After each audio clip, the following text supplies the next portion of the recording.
Bismillahirrahmanirrahim. Assalamualaikum warahmatullahi wabarakatuh. Waalaikumsalam warahmatullahi wabarakatuh. Alhamdulillahilladzi anjala sakinata fi qulubil mu'minina liyazdadu imana ma'a imanihim. Asyhadu an la ilaha illallah wahdahu la syarikalah wa asyhadu anna Muhammadan abduhu wa rasuluh la nabiyya ba'da. Subhanaka la ilma lana illa ma 'allamtana innaka antal alimul hakim. Subhanaka Allahumma wa bihamdika asyhadu an la ilaha illa anta astaghfirullahaladzim. La haula wa la quwata illa billahil aliyyil azim. Puji syukur hadirat Allah SWT, sang kehadiran, sang keberadaan, karena keberadaannya lah pada pagi hari ini kita bisa hadir di sini, bisa duduk di sini, ya. Oleh karena itu, mari kita puji asmanya dengan penuh kelembutan, seraya kita mengucapkan hamdalah, alhamdulillah,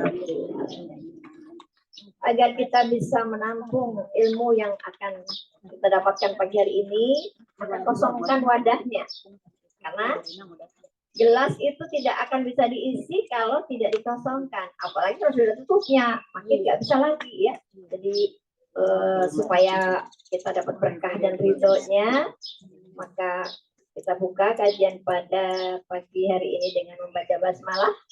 Bismillahirrahmanirrahim. Alhamdulillah, akhirnya sampai juga ya. Saya di sana sejak malam sudah siap. Tapi kembali lagi ya bahwa alamat itu ada dua, satu di Cikarang, satu di Bekasi. Nah, tadi sopir itu ada di Cikarang. Ada di Cikarang ke Bekasi. Ya memang harus seperti itulah perjalanannya ya. Baik ya, alhamdulillah ini pertemuan yang kedua ya. Dan yang kedua ini semoga kita diberi berkah ya. Saya berikan judul yang mungkin sudah dibaca oleh ibu semua. Judul itu pernah saya pertanyakan pada diri saya 30 tahun yang lalu. Mungkin bisa jadi di antara semua yang hadir ini pernah bertanya seperti itu. Kenapa? Karena memang setiap kehidupan ya, ada saatnya ketika kita mendapatkan sesuatu yang tidak kita inginkan, kemudian kondisi seperti itu akan membawa pertanyaan. Kenapa sih saya ada? Gitu ya. Karena kan saya tidak ingin ada. Karena ada pasti mengalami kan, mengalami sesuatu dalam kehidupan kita. Apalagi yang kita inginkan tidak terlaksanakan ya. Jadi bertubi-tubi kejadiannya seperti itu sehingga timbul pertanyaan. Nanti setelah ini kemana saya ya, gitu ya. Nah, itulah yang menginspirasikan, termasuk itu adalah pengalaman diri saya yang nanti akan ibu bisa dengar dan mungkin juga bisa menjadi pelajaran ya, atau bisa diambil hikmahnya. Dalam pencarian diri saya ketika itu waktu Krismon tahun 97. Ya, kondisi ekonomi tidak baik-baik saja waktu itu ya. Tapi bukan berarti saya tidak ada punya uang waktu itu. Hanya rasa ketakutan. Ini gimana kalau begitu semua mahal gitu ya. Apa-apa mahal, apa-apa mahal. Nah, sehingga kadang-kadang timbul rasa takut itu ya. Nah, dari situ awal saya pencarian. Karena saat itu saya masih bekerja dan asik dengan pekerjaan saya, tapi masih rasa ketakutan. Sedangkan kalau kita lihat ada orang yang kok tenang-tenang aja gitu ya, walaupun hidupnya biasa-biasa saja ya. Nah, awal mula saya mengenal ya Alif Bengkok. Ibu tahu Alif Bengkok?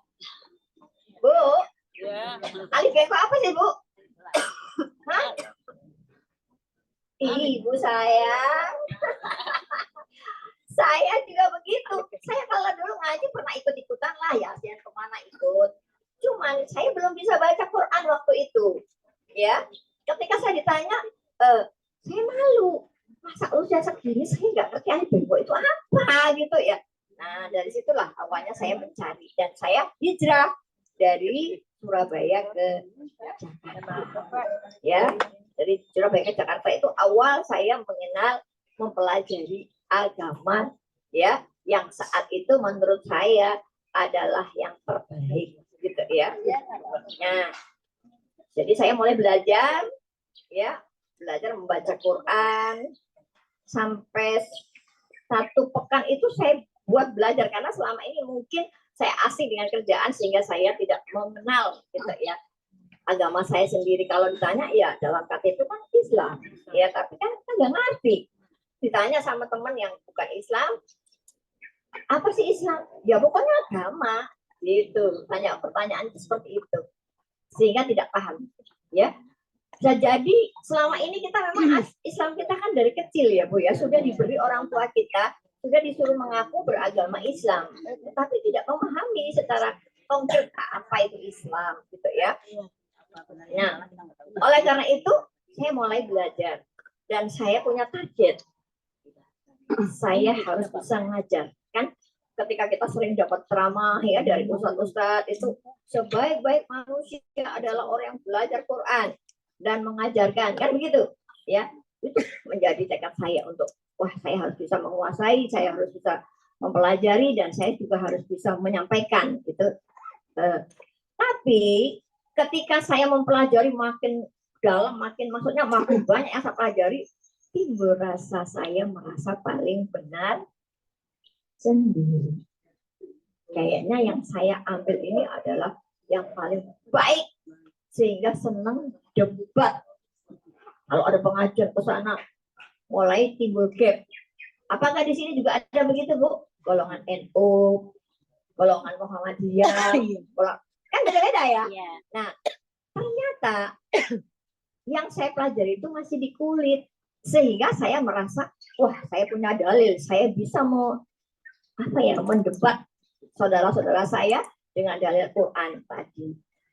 Saya alami selama 20 tahun itu. Ternyata saya sudah baca Quran, sudah belajar Quran, dan saya sudah mengerti Quran. Tapi kok masih saja belum lengkap. Kayaknya masih ada yang kurang gitu, ada kegelisahan. Kenapa seperti itu? Setiap dapat musibah pasti ada rasa resah gelisah gitu ya. Entah itu musibah yang bertubi-tubi gitu ya. Nah,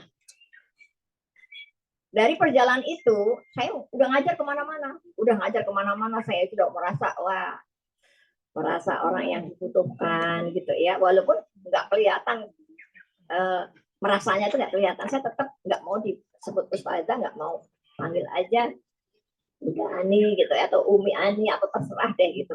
Tetapi hati kecil itu nggak bisa dibohongi kalau saya merasa punya kelebihan dibanding mereka. Ya, sampai suatu hari ada musim yang namanya corona. Nah, saya mati kutu di situ Bu. Kenapa?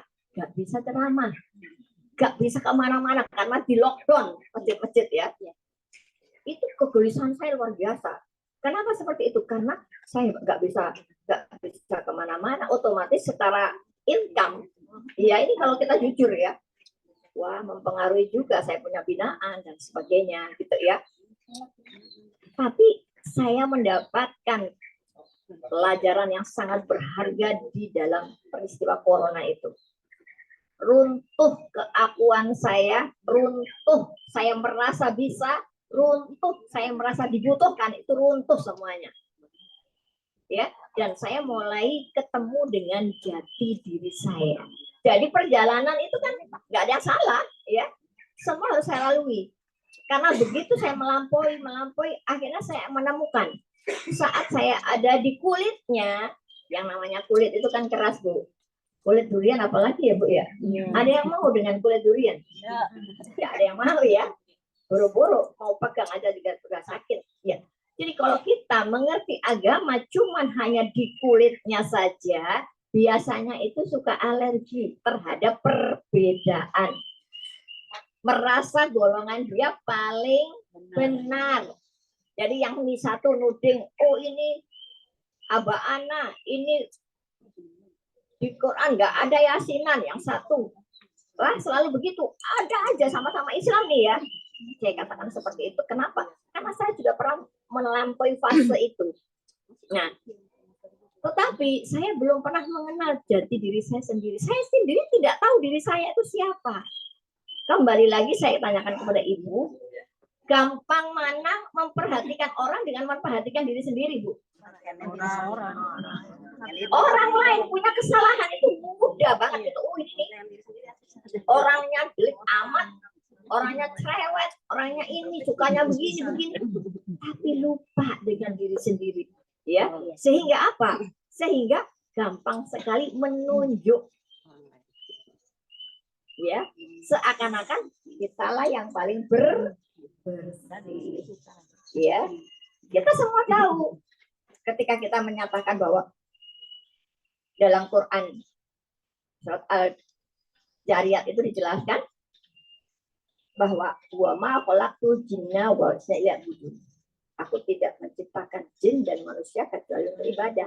Nah, saat saya berada di kulit, belum ke dalam, belum ke buahnya, itu ternyata saya berpikir bahwa kalau saya bekerja, saya berkarya, ini kok dunia aja yang saya kejar ya. Kayaknya akhirat itu kok saya tinggalkan gitu loh ya. Sehingga ketika ada orang yang sampai tua nggak bisa baca Quran itu saya begini, kamu tuh gimana sih? Sudah dikasih umur segini nggak bisa baca Quran, sayang banget. Nah, seakan-akan sepertinya rugi gitu ya waktu itu. Jadi mengajak semua itu untuk bisa membaca Quran, dan saya juga mengajarkan apapun ya. Tetapi setiap yang saya sampaikan kepada mereka, ini enggak sehari dua hari, udah bulan tahun, tidak mampu merubah sifat asli mereka. Sholat tahajud sudah, sholat qobliyah ba'diyah sudah, sholat tobat iya, ya kan?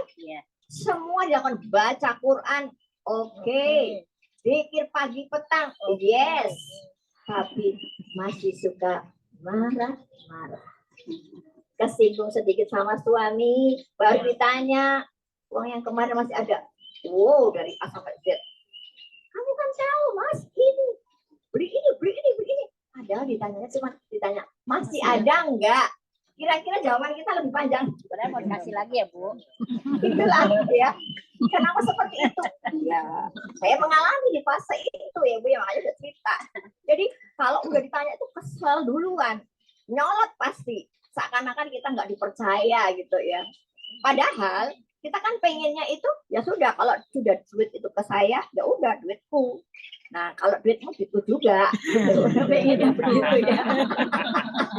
Jadi kalau kita tahu suami punya duit, pengennya kita tahu suami itu duit. Nah, padahal tahajudnya nggak lepas-lepas. Nah, kenapa seperti itu? Karena tadi dia tidak mengetahui, tidak memahami sesungguhnya untuk apa dia itu ada. Kalian kan kembali saya tanyakan kepada ibu. Ibu dari kecil sampai sebesar ini, bahkan mungkin ada yang lebih tua dari saya ya. Apa sih tujuannya ketika kita hadir di sini itu, Bu? Menimba ilmu dari ibu. Tadi ibadah kan gitu ya. Nah, ibadah itu apa? Ya ibadah itu sholat, ngaji dan sebagainya. Jadi kalau bukan itu nggak ibadah gitu maksudnya, ya kan? Nah, ini yang harus kita pahami, ya. Jadi kalau kita benar-benar memahami diri kita, kenapa saya ini terlahir? Apakah ini maunya saya atau mau ibu semua ada di sini? Kira-kira skenario siapa yang kenapa kok kita ada ini? Kembali lagi ya, bahwa kita dihadirkan ini ya bukan kebetulan, tidak ada yang kebetulan. Kenapa saya lahir? Ya kan? Pertama, kenapa kita dilahirkan? Ibu bisa nanti kalau ada Quran atau ditulis aja ya, ibu bisa buka surat Yunus ayat 4 ya. Boleh? Ya. Surat ke-10 ya. Surat ya. Ya, Yunus. Hanya kepadamu kamu semua akan kembali, itu merupakan janji Allah yang benar dan pasti. Sesungguhnya dialah yang memulai penciptaan makhluk kemudian mengulanginya. Dalam kurung menghidupkannya kembali setelah berbangkit. Agar dia memberi balasan kepada orang-orang yang beriman dan mengerjakan kebaikan dengan adil. Sedangkan untuk orang-orang kafir disediakan minuman air yang mendidih dan siksaan yang pedih karena kekafiran mereka. Iya. Bu, kalau lihat itu serem nggak? Serem ya. Ya. Padahal kita punya Tuhan pengasih penyayang. Jadi bagaimana dong memahami ayat itu? Ya. Semua akan kembali kepada Allah sudah pasti karena kita berasal dari Allah. Makanya kata innalillahi wa inna ilaihi rajiun. Segalanya dari Allah datangnya dan akan kembali. Tapi kalau saya tanya ibu-ibu kalau mau mati maunya di surga apa di neraka? Kan tadi sudah dijelaskan, kamu akan kembali ke Allah. Tapi kenapa kok jadi pingin ke surga sama ke neraka? Ayo, ini pertanyaan yang bisa mengusik. Jadi selama ini kita sholat pengen surga, kita puasa pengen surga, kita sedekah pengen surga. Bukankah begitu? Sedangkan di sini kamu akan kembali kepada Allah. Jadi pilih surga apa pilih Allah? Ayo. Hah? Kalau kepingin Allah, harusnya kita sadar bahwa kita hadir di sini, ya. Itu bukan mau kita, tapi mau Allah. Otomatis apa yang kita lakukan harus sesuai dengan yang diinginkan Allah, maunya Allah. Tapi kadang-kadang kita justru sebaliknya. Ya, hidup kita nggak mau diatur Allah, tapi maunya ingin apa yang kita inginkan. Suka enggak? Sesuatu yang tidak disukai, contohnya musibah, bencana yang kita tidak inginkan, ditolak. Anak nggak lulus, suka nggak Bu? Tidak suka. Suami nggak kerja, suka nggak Bu? Tapi realita yang ada begitu. Karena tidak menyukai, maka timbullah penderitaan kita. Karena hidup ini harus ada dua, Bu. Selalu berpasangan. Nggak selalu hidup itu senang terus. Tapi ingat, tidak juga terlalu susah terus. Karena senang dan susah itu selalu bersama. Hati-hati. Setelah ibu, ya, sama suami, sama anak, atau sama saudara, bersenda gurau, ya, di kamar, tiba-tiba di luar dari kamar, ada pertengkaran enggak? Ada, bisa jadi, ya kan? Jadi makanya kita harus waspada di situ, ya. Kenapa? Semua pasti akan kembali. Berarti ibu lahir kembali atau cuma sekali hidup itu? Halo, cuma sekali. Tapi kenapa Al-Quran mengatakan, kan pedoman kita Al-Quran, kaifatakuna billahi wa kuntum amwatan fa ahyakum summa yumitukum summa yuhyikum terus dibolak-balik. Berarti kehadiran ibu di sini adalah untuk membayar hutang yang pernah ibu lakukan di kehidupan yang dulu. Maka ayat ini kena. Semua akan kembali kepada Allah, tapi entah dulu. Tunggu, harus dibalas dulu. Di kehidupan dulu kita pernah menipu. Terus kemudian belum atau membunuh atau juga korupsi misalnya ya. Kemudian kita mati. Belum sempat tertangkap dan tidak juga ketahuan. Itu perbuatan dibalas enggak? Dibalas ya. Karena setiap perbuatan pasti akan dibalas. Harus yakin itu. Kapan balasnya? Bisa kontan, bisa nanti Bu. Nah, kalau ibu ngomongnya nanti, sesuatu yang nanti tidak akan mungkin ada di Quran. Tapi sesuatu yang sudah terjadi sekarang, ini adalah bukti bahwa Al-Quran itu nyata. Jadi kalau sekarang mohon maaf, tiba-tiba ada orang yang menipu kita. Marah nggak kita? Marah. Kenapa marah? Karena merasa kita ditipu. Kalau ibu sadar bahwa sesungguhnya ibu hadir di sini tidak cuma sekali, terus diputar. Makanya akhirat itu setelah akhir dari kehidupan kita menunggu untuk dilahirkan, dibangkitkan kembali. Bangkitnya di mana? Di akhirat. Selama ini kan begitu, Bu. 20 tahun saya juga mengajarkan seperti itu karena saya belum, saya hanya di kulit. Kalau hanya di kulitnya saja, yes oke. Tapi ternyata kita itu dihidupkannya di bumi. Surat Al-A'raf ayat 25. Dimatikan di bumi, dibangkitkan lagi di bumi. Jadi bumi ini ada tempat kebangkitan untuk membalas semua perbuatan kita di masa lalu. Tapi kan kita nggak tahu, nggak ingat kalau kita dulu pernah menyakiti orang. Ya kan? Maka sadarilah ternyata ketika sekarang hadir semua apa yang ada dalam kehidupan kita, punya suami kemudian ditinggal, punya anak nggak sayang sama ibu, punya mertua cerewet, nggak usah nunjuk ke yang bersangkutan, tapi kembalikan kepada diri kita. Berarti ini adalah semua adalah hasil dari perbuatan saya.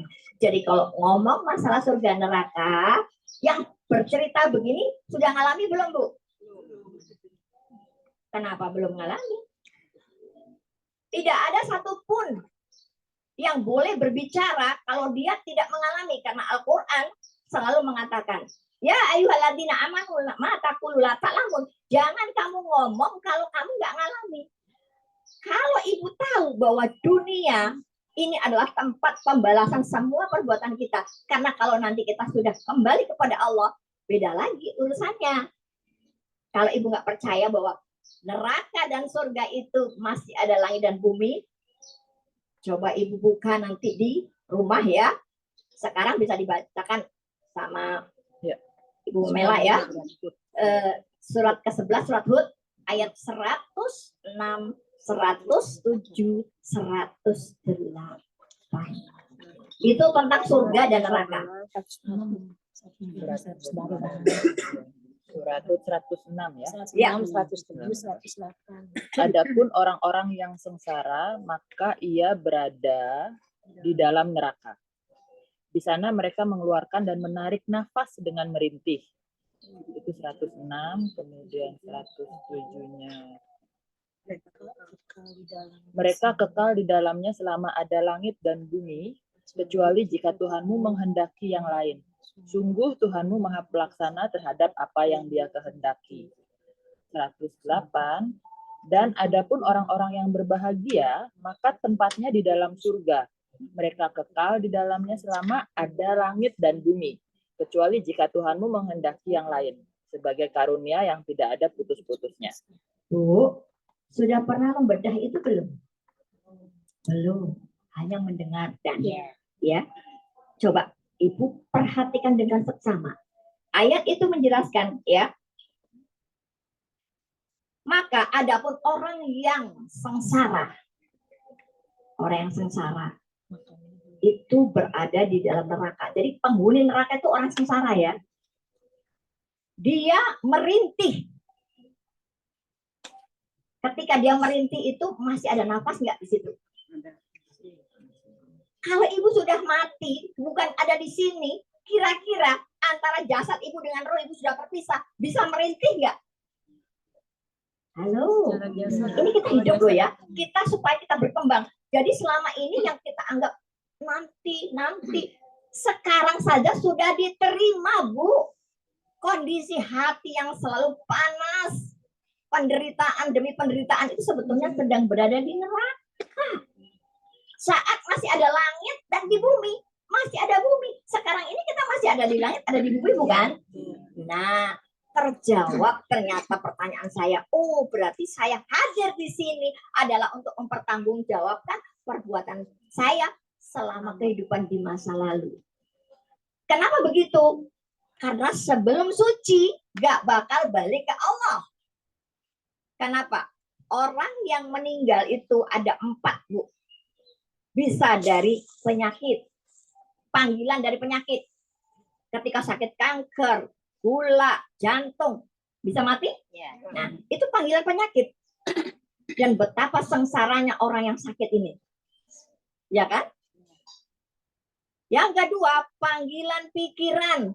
Kebanyakan banyak yang dipikir, stres, bisa mati juga. Ya, bisa terjadi. Bisa daripada hidup begini terus, mendingan mati saja. Akhirnya ya cari bunuh diri. Berapa banyak orang-orang yang kaya, orang-orang yang berpunya atau yang sudah punya nama top, matinya banyak bunuh diri, Bu. Kenapa? Tidak ada kebahagiaan dalam dirinya. Gitu ya, stres ya. Yang ketiga, mati karena dia sendiri ingin pulang. Sudah merasa selesai tugas saya, anak-anak sudah besar, saya sudah ridho ya Allah kalau saya harus kembali. Yang keempat, panggilan Allah. Nah, yang panggilan Allah ini yang kita inginkan. Kenapa? Orang yang suka mensucikan jiwanya, tidak mengotori jiwanya. Ya, bagaimana caranya? Setiap persoalan apapun dia terima dan dia mau mensyukuri. Jadi bukan dipilih lagi, mau yang enak, mau yang nggak enak, semua diterima. Nah, ini bisa sebagaimana Rasulullah SAW dilemparin batu, diludahin, difitnah, dilempari kotoran, balas nggak? Tidak. Kalau kita kira-kira nih, kembali pada diri ini ya, supaya kita bisa menentukan jiwa kita, supaya bisa kembali. Ya, karena kalau nggak kembali kemana, Bu? Kalau ibu nggak bisa kembali ke Allah kemana? Ini yang harus dipertanyakan. Jadi kalau kita ngaji yang kritis-kritis sedikit, Bu, jangan cengar sekedar denger, oh ya iya, tapi nggak ngerti.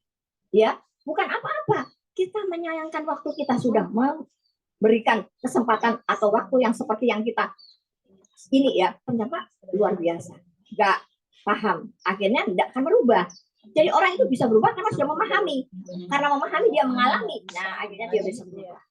Ya. Makanya kenapa tadi dihidupkan, dimatikan. Karena belum bisa suci. Karena yang dipanggil Allah tuh, ya ayyuhan nafsul mutmainnah, irji'i ila rabbi radiyatan mardiyah. Kembali kamu ke dalam, kembali kepadaku. Karena kamu asalnya dari aku. Apa yang berasal dari Allah, Bu? Apa yang berasal dari Allah kita? Ruh. Ya. Ruh kita dari Allah. Jadi kembalinya harus kemana? Ke Allah. Kok jadi kembali ke surga? Kalau ke surga kan harus balik lagi ke sini. Kan tadi surga, neraka ada di sini. Kalau di sini aja sudah merasakan neraka, apalagi nanti. Ya. Jadi ketika roh ibu berpisah dengan jasad, kan jasad kembali ke bumi, dimakan tanah, habis. Nanti unsur haranya diserap sama kangkung, sama bayam. Kalau matinya di laut, dibuang ke laut, dimakan ikan. Ikannya diambil nelayan, dijual, dimakan kita, jadi sperma dan set telur. Jadi lagi manusia, tinggal ditiupkan rohnya, jadi di sini lagi. Ini kritis loh, Bu. Karena Al-Quran itu nggak mungkin, nggak bisa dibuktikan. Buat orang-orang yang mau membuktikan Quran itu luar biasa. Ya, jadi kalau kita benar-benar paham bahwa hidup saya ke sini satu, untuk membayar semua hutang-hutang saya kepada siapapun. Makanya sekarang hati-hati. Jangan menyakiti, karena semua akan balik pada diri kita. Yang kedua, meluruskan jalan yang bengkok. Kenapa kita ini sudah Islam, sudah pakai produk ihdinas siratal mustaqim, ihdinas. Terus kan gitu kan, Bu? Padahal kita ini udah beragama dengan baik, dan sholat. Kok selalu aja disuruh? Karena jalan kita memang belum lurus. Tapi kita udah merasa ada di jalan yang lurus. Padahal jalan lurus itu jalannya siapa? Jalannya para nabi. Jadi ketika kita minta ihdinas siratal mustaqim, itu harus bisa mengikuti bagaimana nabi atau rasul yang sudah diberi nikmat. Karena siratal mustaqim itu kan dijawab siratal ladzina an'am alaihim. Jadi jalan yang membawa kenikmatan, dan kenikmatan itu diberikan hanya kepada 4 orang, Bu.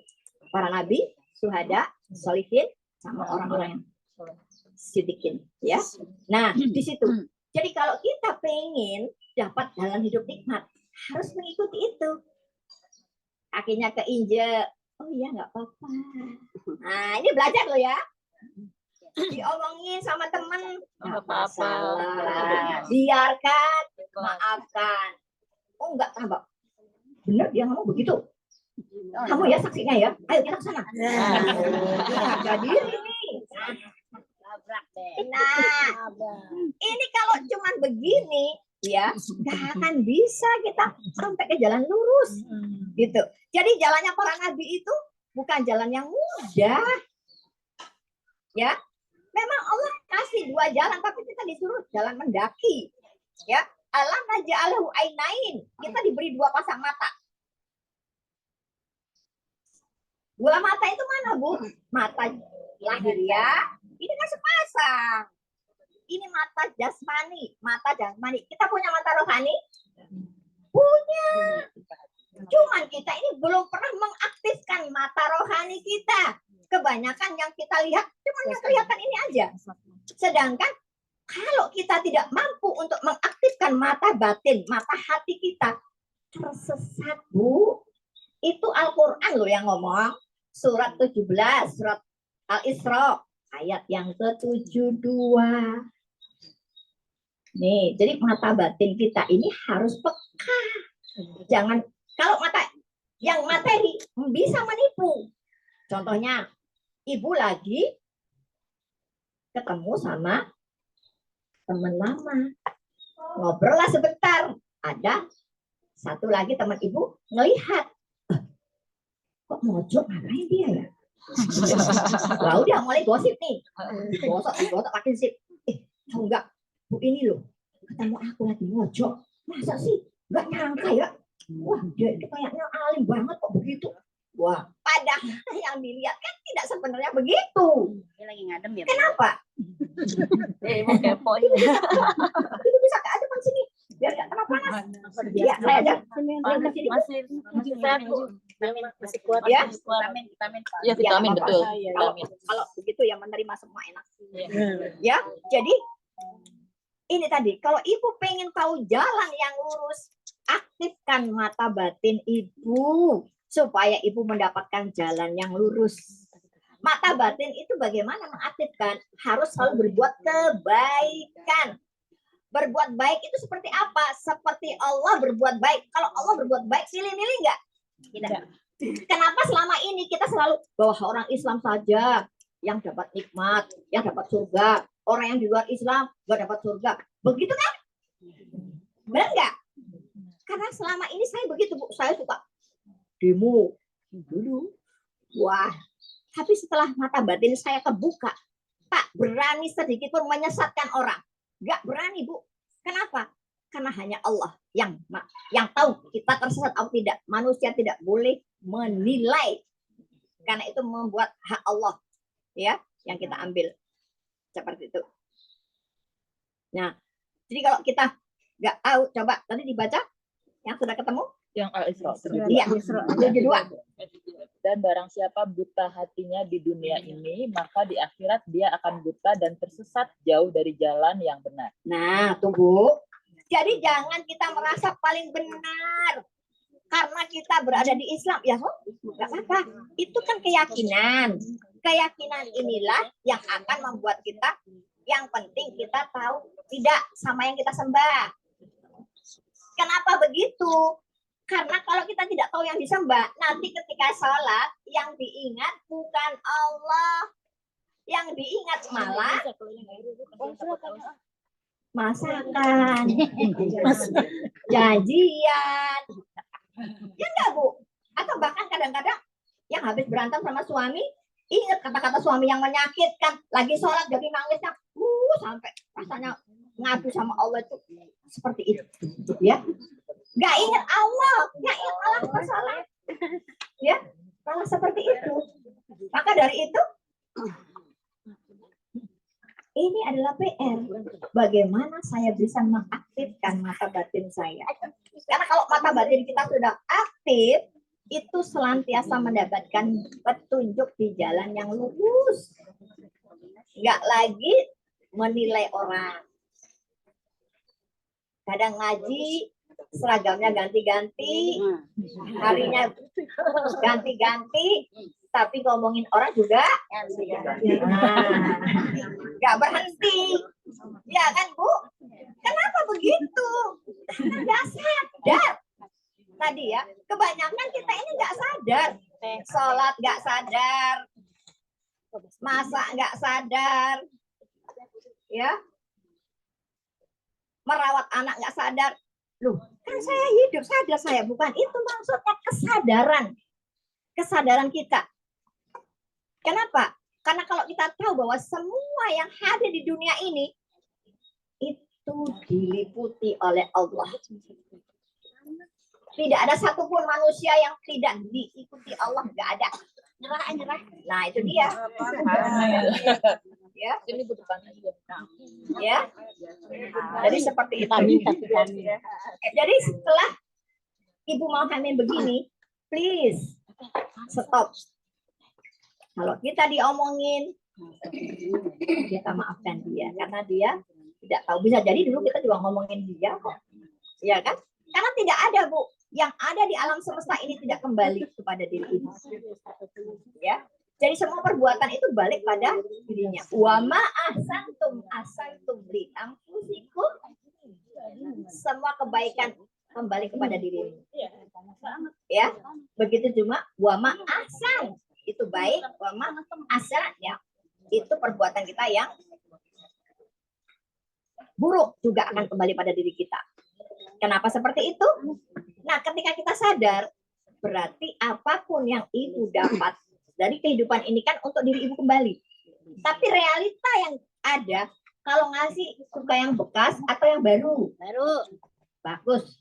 Berarti sudah sadar. Kebanyakan kalau makanan kita masih makan, begitu kita sudah nggak mau, kasihkan sebelah. Bisa gitu ya.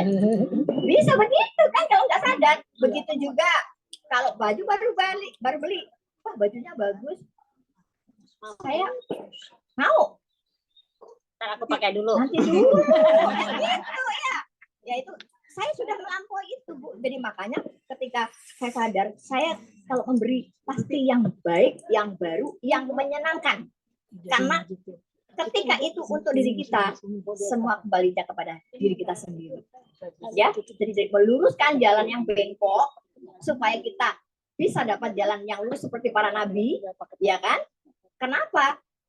Karena dengan adanya mengikuti aturan Rasulullah, kan kita bisa mengikuti. Sekarang saya tanya, Bu, Nabi Muhammad itu sholat dulu apa ketemu Tuhan dulu? Ketemu Tuhan dulu ya. Nah, terus sekarang ibu ketemu Tuhan dulu, aku sholat dulu. Kapan ketemunya? Makanya kita nggak bisa konsen, nggak bisa tusuk. Karena itu di dalam Quran surat Al-Ahzab ayat 21, ya, Rasulullah itu menjelaskan sudah. Laqad kana fi Rasulillahi uswatun hasanah. Ada pada diri Rasul contoh yang baik yang harus kita contoh. Kenapa? Karena taat kepada Allah itu sama dengan taat kepada Rasul. Kan gitu. Apa sih contohnya? Gak mungkin Rasulullah itu menyembunyikan, Bu. Setiap wahyu yang hadir pasti akan sampai kepada umatnya. Yaitu liman kana yarjuliko Allah. Bagaimana cara berjumpa dengan Tuhan? Ibu pernah nggak nanya sama ustadznya, Ustadz, ini ayat Rasulullah menjelaskan bagaimana cara berjumpa dengan Tuhan. Pernah ada yang nanya begitu, Bu? Pokoknya yang diterima iya. Saya tuh kalau ngaji bikin kesel ustadznya, Bu, karena saya orangnya pengen tahunya itu banyak, ya. Terus gimana supaya saya itu bisa sholat khusyuk ya? Kadang-kadang saya itu sudah tahu artinya, sudah tahu bacaannya, hafal. Tapi setelah saya laksanakan, kadang-kadang saya lupa ini tadi berapa rakaat ya. Ibu suka lupa begitu nggak? Nah, saya juga pernah, Bu. Kenapa begitu? Karena nggak bisa khusyuk. Ya, sedangkan khusyuk itu bukan nggak pernah, nggak lihat apa-apa atau nggak dengar apa-apa, nggak, bukan begitu. Khusyuk itu dijelaskan dalam Quran juga. Jadi kita nggak keluar dari Quran. Ya, jadi orang khusyuk itu siapa? Ya, di dalam surat Al-Baqarah dijelaskan di situ, ya, bahwa wasta'inu bisobri wassalah innaha lakabiratun ilal alal khosiin. Khusyuk, minta tolong kepada Allah itu hanya dengan sabar dan sholat. Ibu punya, kalau minta tolong kepada Allah gimana, Bu? Selama ini kan kita selalu berserah kepada Allah, minta tolong kepada Allah, ya kan? Apa yang ibu minta tolongin kepada Allah? Apa yang maunya ibu kan? Ya. Sementara ketika nggak sesuai, apa yang terjadi? Saya itu sudah berdoa bertahun-tahun loh, berubah ya, gitu ya, betul kan? Nah, kenapa? Karena kita ngatur. Padahal yang disuruh itu sabar. Sekarang ini ada begini, punya suami begini, sabar dulu, sabar, terima dulu. Nanti dia akan berubah. Kalau kita itu tidak sabar, sekalipun kita minta kepada Tuhan sampai setiap malam, nggak bakal berubah, Bu. Kenapa? Karena diri kita nggak mau menerima. Punya suami yang begini nggak mau menerima. Padahal kita tahu itu pasangan. Yang namanya pasangan kan kanan kiri ya. Kanan kiri kan nggak sama. Tapi kita nggak sadar di situ. Pengennya suami pengen kita atur. Mertua pengen kita atur. Anak pengen kita atur. Tetangga Sama sini yang pada panas. tetangga juga pengen diatur. Lapis aja nggak panas. Ya, Lapis aja supaya nggak panas. Ya. Kebanyakan yang diatur akhirnya puyeng nggak, Bu? Ya, maka di situ. Nah, jadi ketika kita bisa memahami bahwa ternyata jalannya para nabi itu adalah jalan Shiratal Mustaqim. Jalan yang seperti apa? Dia bisa ketemu dengan Tuhan. Dia bisa memahami itu. So, monggo, Bapak, Ibu, silakan ke panas, Bu. Iya. Ini maju aja jangan ke belakang. Ini Ini ada mulai pada malu. Iya. Langsung aja duduk depan sini tengah. Iya. Itu kayak Bu Esi tuh bikin itu, bikin garis lagi. Iya. Ya gitu. Mama Ida sama sini. Iya. Ya. Dan yang ketiga, apa? Meneruskan pekerjaan yang belum selesai. Jadi kita ketemu begini ini bukan sekarang, di masa dulu pernah ketemu. Kalau tidak bakal ketemu sekarang. Alam semesta ini merekam semua jejak kita. Ya, kenapa? Kalau orang Barat itu belajar Islam kan lewat sains, lewat pengetahuan. Dia tahu alam semesta ini.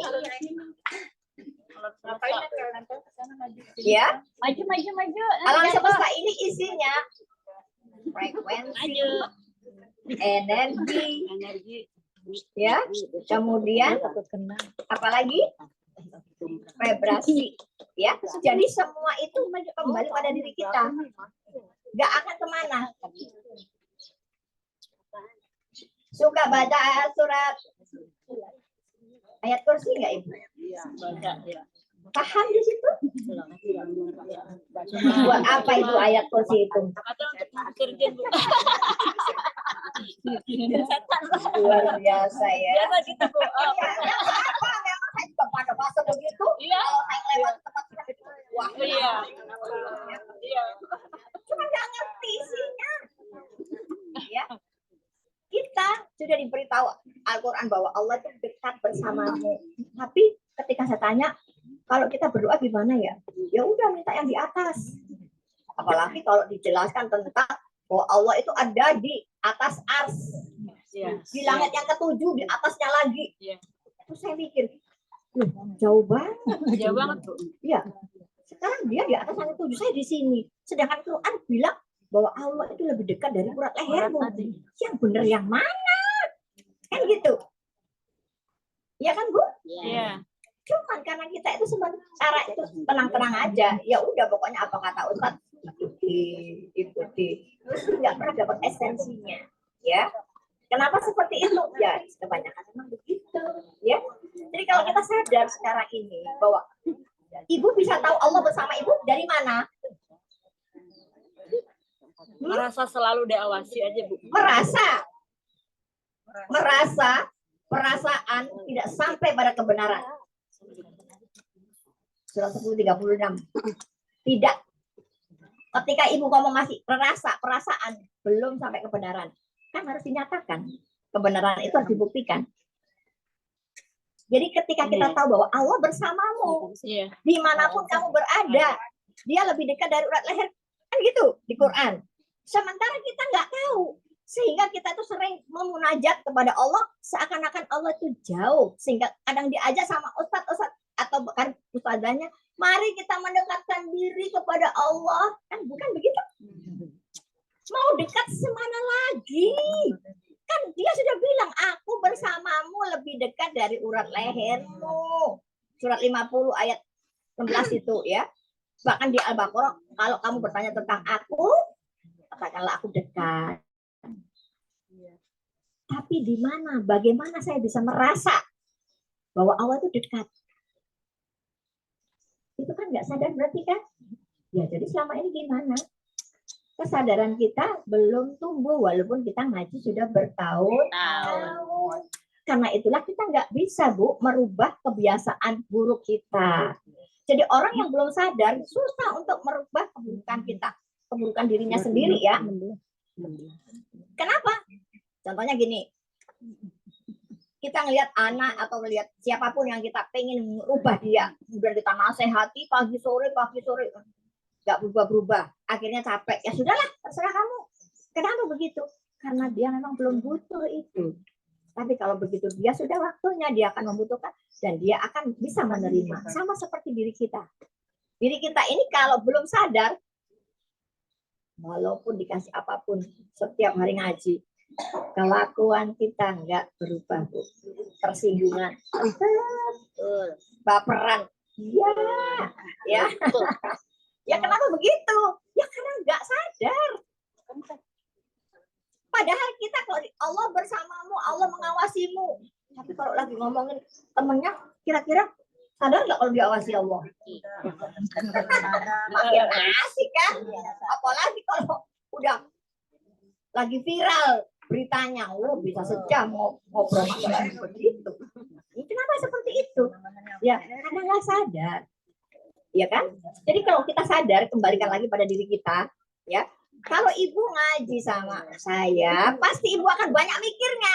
Ini kok begini ya? Selama ini kok saya terima sama Ustadz nggak begini ya? Kan begitu? Karena saya dulu juga begitu, Bu. Sebelum saya mengenal diri saya sendiri, saya selalu menjelaskan kepada semuanya. Wah, nanti orang itu kalau beribadah itu pasti pengennya dapat surga. Sedangkan di Quran disuruh wa ma umiru illa liya'budullah mukhlis. Kamu tuh disuruh cuma ikhlas semuanya. Kalau kita masih pengen tadi ribet surga, takut neraka, kira-kira ikhlas nggak itu? Ayo tanya dong pada diri kita sendiri. Oh, berarti aku tuh pengen itu karena apa? Kalau nggak ada surga neraka, nggak bakal dia sholat, malas sholat. Berhubung ada surga neraka, jadi takut, makanya sholat. Yang penting sholat. Apa sih sholat itu? Nggak tahu. Mengerjakan perintahnya. Perintah Allah. Iya kan? Apakah hanya sholat aja perintah Allah? Oh, tidak. Ya. Jadi kalau kita paham, sholat itu artinya waslah. Waslah itu menyatu, terhubung. Kalau orang selalu terhubung dengan Allah, maka selalu dalam perhatian Allah dan kita merasakan itu dengan rasa yang sebenar-benarnya, tentu dia mau ngomong bohong, nggak bisa. Mau nyakiti saudaranya, nggak mau. Mau memfitnah, nggak mau. Kenapa? Karena dia tahu bahwa semuanya sama di mata Allah, sama-sama.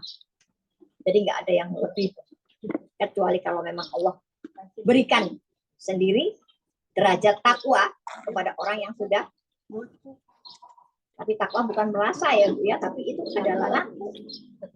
Laku adalah suatu amalan.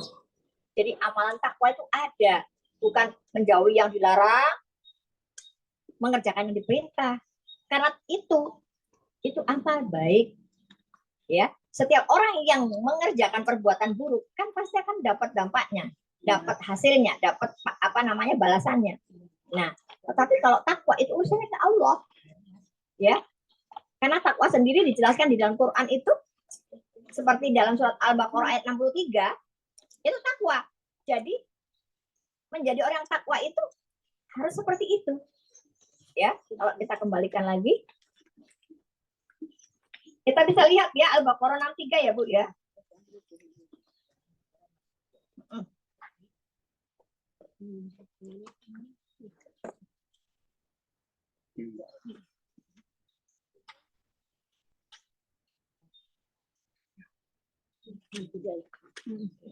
Iya. Dan ingatlah ketika kami mengambil janji kamu dan kami angkat gunung dalam kurung Sinai di atasmu seraya berfirman, pegang teguhlah apa yang telah kami berikan kepadamu dan ingatlah apa yang ada di dalamnya agar kamu bertakwa. Nah, ingat, di situ kata ingat, ya. Apa yang diingat? Bu, Ibu bisa ingat nggak? Bisa kan? Di Quran itu yang ada zikrullah. Ingat Allah. Kalau ingat pakai ini apa pakai ini? Ini dan ini. Kalau Ini kan yang melaksanakan. Ini menyebut. Ya. Kalau ingat di sini, karena ingat itu dalam Al-Baqarah ayat 200. Ingatlah Allah seperti kamu mengingat bapakmu. Kalau kita mengingat bapak, apa perlu bapak? Seperti itu? Tidak. Nah, kenapa kita disuruh ingat Allah? Allah. Jadi ingat enggak? Karena dia menciptakannya. Bisa, Bu. Padahal Allah itu wujud. Bukankah begitu? Allah wujud tidak bako. Itu sifat Allah. Nah, kalau wujud berarti nyata enggak?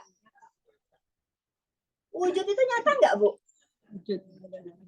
Nyata. Karena nyata maka bisa diingat. Berhubung kita itu cuma mengaktifkan mata ini, ya mata ini nggak akan bisa melihat. Bisa dilihat dengan mata batin.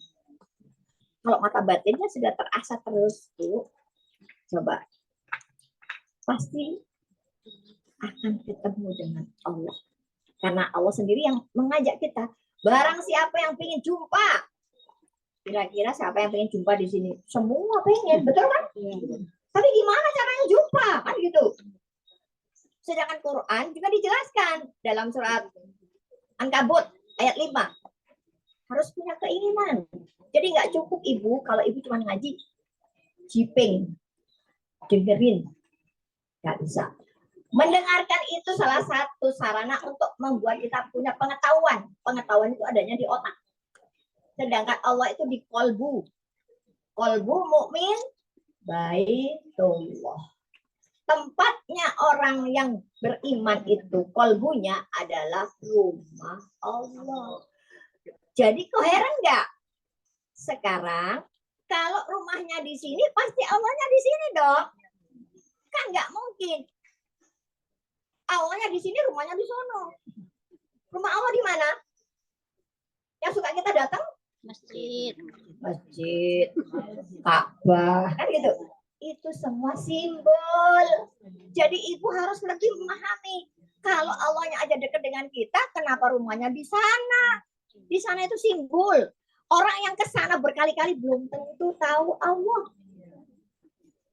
Belum tentu. Ini ada kajian khusus yang memang bisa memahami itu. Jadi karena ini dulu di masa Rasulullah juga dilakukan. Ya, kajian umum ya edarlah di tempat umum. Kajian khusus diedar di tempat yang khusus. Waktunya juga khusus, ya.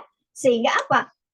Akan mendapatkan apa yang kita inginkan. Saya dulu gara-gara corona, saya penasaran dikatakan bahwa saya belum beriman. Saya sudah ngajar kok belum Bu Iman, gimana nih ceritanya? Penasaran di situ saya. Saya akan buktikan.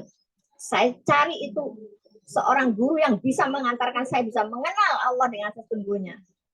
Dan ketika terbuka, luar biasa, semua runtuh keegoan saya. Jadi sekarang mau ada apa saja, saya sudah menerima. Saya sudah selesai dengan diri saya sendiri. Jadi saya sudah happy aja, sudah bahagia. Anak sakit, anak tabrakan, ditipu, ini saya sudah tenang. Enggak lagi marah dulu. Habis sholat subuh, kalau anak belum bangun, dari A sampai Z saya kalau ngomong, kamu begini nggak takut neraka UAS? Sampai sama anak-anak itu jadinya mungkin ya mamanya bawel banget sih ya, seperti itu. Jadi kesel, tapi sekarang luar biasa. Tanpa saya suruh punya kesadaran sendiri. Kenapa saya udah nggak jadi bawel gitu lah. Sekarang kalau kita terlalu bawel banget kepada anak, kepada suami, nggak dihiraukan tuh. Biasa kalian rombeng. Akhirnya kan begitu. Oke. Siapa yang ada mau bertanya? Saya silahkan bertanya karena waktunya nanti kan kesempatannya sedikit ya. Sebetulnya jadi kalau kita setelah kemana kembali ke Allah kembalinya, karena kita dari Allah akan kembali ke Allah, dan untuk sampai ke Allah harus mensucikan jiwa kita dulu. Kalau belum suci gak bakal bisa. Kemana? Muter aja. Jadi yang dinamakan setan selama ini kan kita ngomong setan itu di luar diri kita ya Bu ya. Padahal semua setan itu dekat yang bisik. Jadi yang ada di luar ini apa? Ibu bernafas, tarik nafas, hidup, keluar, mati. Jadi orang menghembuskan nafas terakhir kemana? Di sini. Gak jauh-jauh, di sini. Tapi kalau dia tidak bisa kembali, ya dia bisa kemana-mana. Yang disamakan dengan arwah gentayangan, kan gitu. Yang suka nakut-nakuti. Padahal sebetulnya enggak gitu ya. Silakan kalau ada yang mau tanya. Siapa yang mau nanyakan? Saya paling senang kalau ada yang mau bertanya, berarti mikir ya. Semangat kalau ada yang bertanya, kita ada buku yang bertanya ada ya, ini ada bonus buku, ada bonus penyemangat ya, semangat nanya. Berani aja, santai aja kita. Santai aja, kayaknya nggak usah pakai mic juga kedengeran ya. Silakan, ada yang mau nanya itu. Ayo yang lain silakan. Ayo Bu, duluan. Ada yang Mimitian Bu, mimitian. Iya. Kalau tergelitik berarti ini kan sudah mulai. Bingung kan? Awal pertama ketemu saya pasti ibu bingung. Tapi dari bingung itu justru nanti akan mendapatkan petunjuk. Bu, sebelum saya datang ke sini kesasar. Begitu saya bolak-balik ke sini lama-lama. Ya, kan begitu dulu. Jadi jangan takut dikatakan, wah begini. Jadi kalau kita mulai bingung berarti kita mulai berkembang nih. Daya pikir kita mulai kritis. Kok bisa begini? Mana buktinya? Ini bagaimana? Nah, sehingga kita ngaji benar-benar mengkaji, bukan sekedar mendengar. Kalau mendengar Bu, Ibu habis pulang ngaji, ditanya, tadi apa kajiannya? Ya, pokoknya lucu deh Ustadznya. Begitu jadinya nggak ngerti, nggak bisa mengambil sari intinya. Inti sarinya maksudnya ya. Seperti itu. Yang nanya ibu yang mau nanya silakan. Bu yang mau nanya mangga. Ayo sok mangga. Ayo, kita di mana itu Bu? Ada yang tergelitik nih, tadi banyak ayat yang menggelitik sekali ya. Pak kita lahir satu kali ya, Iya, dibilang betul. berkali. Jadi selama ini kan kita mikirnya cuma hari ini kita hidup, setelah itu nanti mati, kemudian kita dibangkitkan nanti di akhirat. Ternyata akhirat itu kembalinya kemana? Quran sendiri menjelaskan, kamu lahir di bumi, mati di bumi, dibangkitkan. Kan ada hari kebangkitan. Dibangkitkannya di bumi. Jadi kapan? Ya terus saja nanti. Tapi bukan dengan ini enggak. Kalau sudah tua, udah nggak bisa. Jadi Allah tuh sayang Bu, kalau ada orang yang sakit, udah nggak bisa dipakai lagi kendaraannya ini, pasti akan dipanggil, kemudian direhab lagi. Di apa? Diproduksi baru lagi. Jadi casingnya diganti, tapi jiwanya ya itu lagi. Kan harus pertanggungjawabkan tadi perbuatannya. Enak banget ketika sekarang kita hidup, kemudian ngambil tanahnya sebelah, misalnya ya, cerita ini diambil tanahnya dan dia kalah di pengadilan, dia sakit hati. Terus kemudian nanti di akhirat terus itu dibakar, ditor, Apakah Tuhan kita begitu? Tuhan kita maha loh Bu, maha pengasih, maha penyayang, maha pengampun. Ini realita yang kita sudah ditakutin begitu, takut nggak? Nggak takut, buktinya ya banyak tuh yang Banyak ya, Bu. Korupsi banyak. Nah itu dia, kenapa? Nggak sampai ke jiwanya, nggak. Karena kalau orang sudah ke jiwanya, dia nggak mau melukai orang lain. Setiap hari itu selalu mohon, jangan ada yang tersakiti oleh diriku. Ya, jangan ada satu makhluk.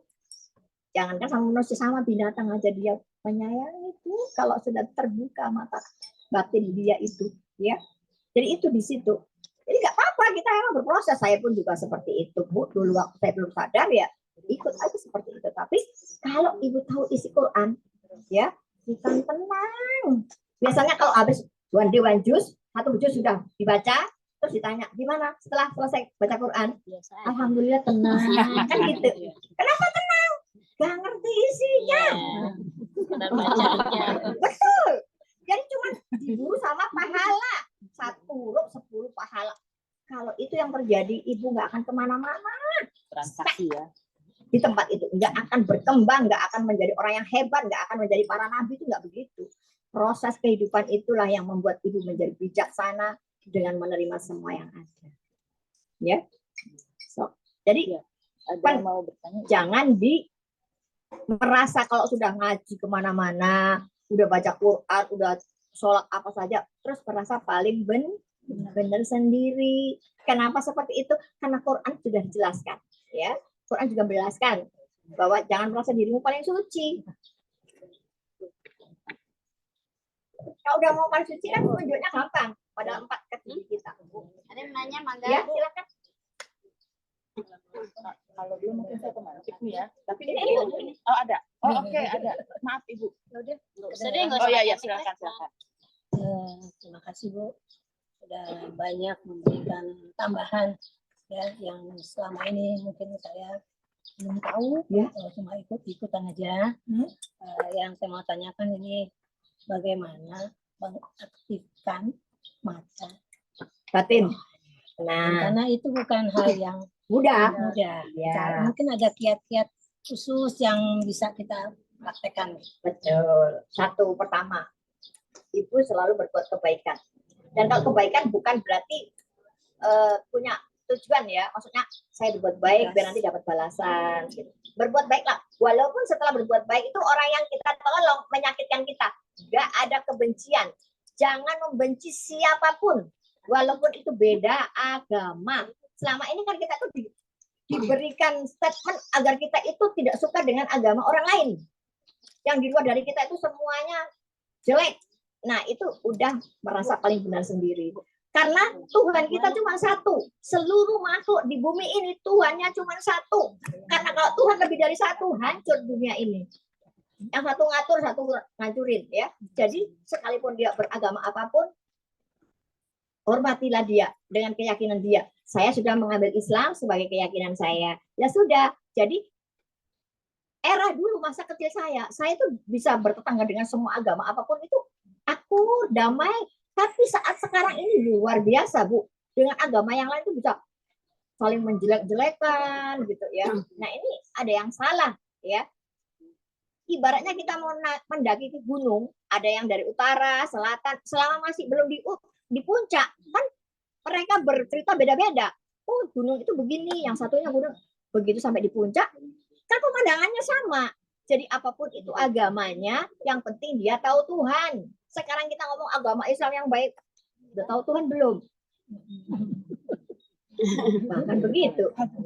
Itu yang bertanya. Ya, jadi oh iya, aduh luar biasa. Wah, semoga Bu, berguna untuk cucunya. itu Bu. ada ya kajian khusus. Jadi kalau ibu kepengen dibuka agar ibu menjadi orang yang beriman, karena kalau belum itu masih mengaku. Beriman itu ada awalnya di dalam surat 7 ayat 143. Ya, itu awal Nabi Musa beriman. Nabi aja ada awalnya, kita ini bukan nabi. Kapan mengawali imannya? Ya, di situ dijelaskan ketika Nabi Nabi Musa ingin berjumpa dengan Tuhan, kemudian dia mengatakan tampakkanlah, kamu tidak akan bisa, tapi lihatlah ke gunung. Gunung apa gunung? Gunung gede, apa gunung salak? Bukan. kesadaran kita, Bu, di kesadaran.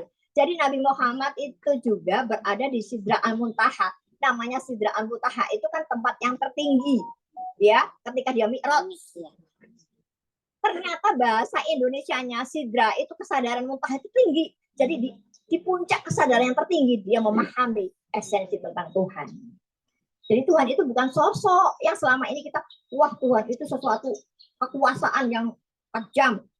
Ya kalau yang begitu kan manusia, Bu. Kalau nggak nyembah dia dimasukin ke neraka, kalau nyembah dia dimasukin surga.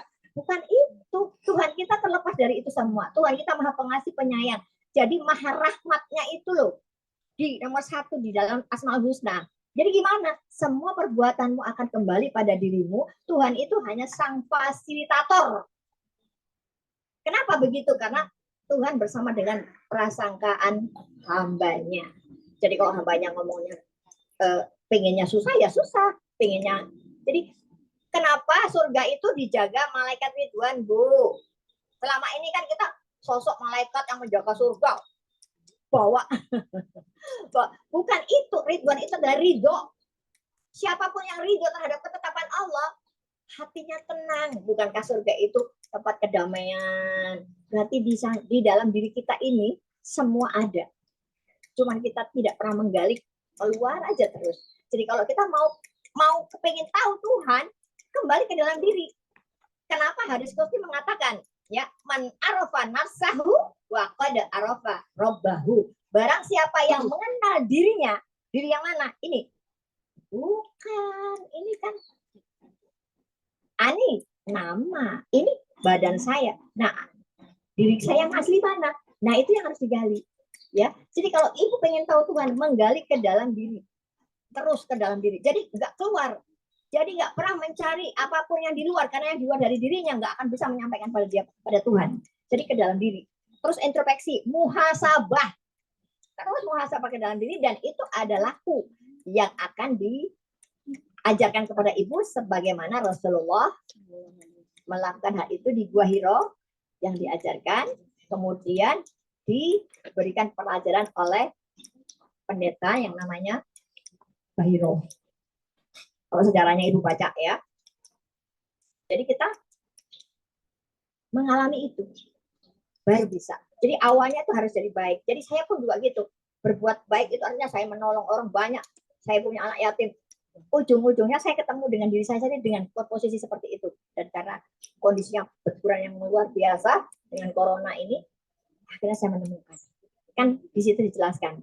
Jadi surat Al-Kahfi yang biasa suka dibaca malam Jumat yang sering di ayat terakhir itu luar biasa.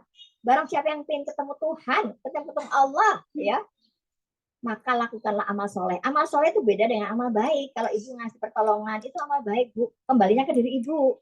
Ibu puasa ke ibu diri. Ibu sholat ke ibu juga. Ibu zakat ke ibu juga. Jadi semua nggak ada yang ke Allah, nggak ada. Allah nggak butuh itu. Jadi kalau kemudian kita sholat, apakah dengan sholat kita semakin Allah makin mulia? Enggak. Yang mulia diri kita, yang baik diri kita dengan semua. Jadi kalau kita misalnya puasa, yang sehat siapa, Bu? Diri kita. Karena kalau puasa itu nggak banyak makan, Bu. Khususnya ini bisa istirahat. Kalau nggak, pagi gorengan, nasi lagi, nah udah terus aja mestinya nggak seperti berhenti nih, ya. Seperti itu, akhirnya sakit, ya. Jadi semuanya untuk diri kita. Jadi kalau ibu kepengen memahami, ibu harus khusus mendatangi orang atau mursyid yang bisa membuka mata batin, ya. Dan setelah itu nanti akan beda lagi. Ibu punten ya, mau duluan. Monggo. Ya. Insya Allah bulan depan sampai tuntas. Soalnya udah ditunggu jamaah. Punten ya Ibu ya duluan ya. Iya. Yang lain nggak apa-apa, ntar biar menyusul aja. Oke, iya, Iya, Bu, ya. Mimpin tasakuran ya. Iya, ya Bu ya.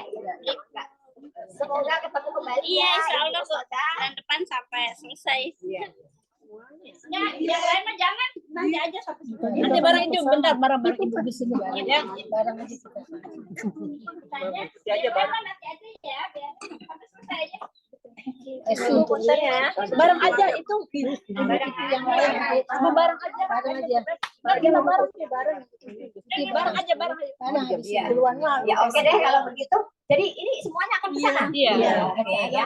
Alhamdulillah semoga nanti dengan adanya kesempatan kembali, saya pengen ibu itu dari rumah sudah mempersiapkan apa yang pengen ibu tanyakan. Iya, Bu. Ya. Ya, Jadi tentang apapun, mungkin tentang sholat, mungkin tentang apa, monggo.